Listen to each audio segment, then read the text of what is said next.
ಸುರ್ಜೇವಾಲಾ ಅವರು ಚರ್ಚೆ ಮಾಡೋಂಥ ಸಂದರ್ಭದಲ್ಲಿ ಅವರು ಕೆಲವು ಮಂದಿ ಶಾಸಕರನ್ನು ಕರೆದು ವೈಯಕ್ತಿಕವಾಗಿ ಕೂಡ ಮಾತಾಡೋಂಥ ಕೆಲಸ ಮಾಡ್ತಾ ಇದ್ದಾರೆ.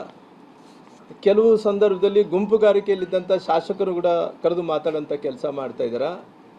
ಉದಾಹರಣೆಯಾಗಿ ಆ ಪಾಟೀಲ್ ಅವರು, ನಮ್ಮ BR ಪಾಟೀಲ್ ಅವ್ರನ್ನ ಆದಿ ಹಿಡ್ಕೊಂಡು, NY ಗೋಪಾಲಕೃಷ್ಣ ಅವರು ಹಿಡ್ಕೊಂಡು, ಬೇಲೂರು ಗೋಪಾಲಕೃಷ್ಣ ಹಿಡ್ಕೊಂಡು, ಆಮೇಲೆ ರಾಮನಗರದ MLA ಹಿಡ್ಕೊಂಡು ಅನೇಕ ಮಂದಿ ಯಾರ್ಯಾರು ಬಾಯಿ ಮಾಡಿದ್ದಾರೆ ಗಟ್ಟಿಯಾಗಿ, ಅವರು ಕೆಲವು ಮಂದಿ ಪರ ವಿರೋಧ ಇದ್ದಂಥವ್ರನ್ನ ಎಲ್ಲರೂ ಕೂಡ ಕರೆದು ವೈಯಕ್ತಿಕವಾಗಿ ಕೂಡ ಮಾತಾಡೋಂಥ ಕೆಲಸ ಮಾಡಿದರೆ, ನಂತರ ಕೂಡ ಅವ್ರು ಏನನ್ನ ದೂರುಗಳಿದ್ರೆ, ಅವ್ರು ಏನನ್ನ ಅಕಸ್ಮಿತವಾಗಿ ನಮಗೆ ಕೆಲವೊಂದು ವಿಚಾರಗಳನ್ನು ಹೇಳ್ಕೊಳಕ್ಕೆ ಸಾಧ್ಯ ಇಲ್ಲ ಅಂದರೆ ಕೂಡ ಅದನ್ನು ತಾವು ಲಿಖಿತಪೂರ್ವಕವಾಗಿ ಕೊಡ್ರಿ ಅನ್ನೋಂಥ ಸಲಹೆಯನ್ನು ಕೂಡ ಇವತ್ತು ಸುರ್ಜೇವಾಲಾ ಅವರು ಅವ್ರಿಗೆ ಎಲ್ಲ ರೀತಿಯಲ್ಲೂ ಕೂಡ ಕೊಡೋಂಥ ಕೆಲಸ ಮಾಡಿದ್ದಾರೆ. ಹಂಗಾಗಿ ಇವೆಲ್ಲ ಕಾರಣಗಳು ನೋಡ್ತಾ ಇದ್ರೆ ಒಂದು ಕಡೆ ಡೆವಲಪ್ಮೆಂಟ್ಸ್ ಅಂತ ನಿಂತೋಗಿದೆ. ಅದ್ರ ಬಗ್ಗೆ ನಾನು ಮತ್ತೆ ಪುನಃ ಡಿಬೇಟ್ ಮಾಡೋಂಥ ಕೆಲಸ ಮಾಡ್ತೀನಿ.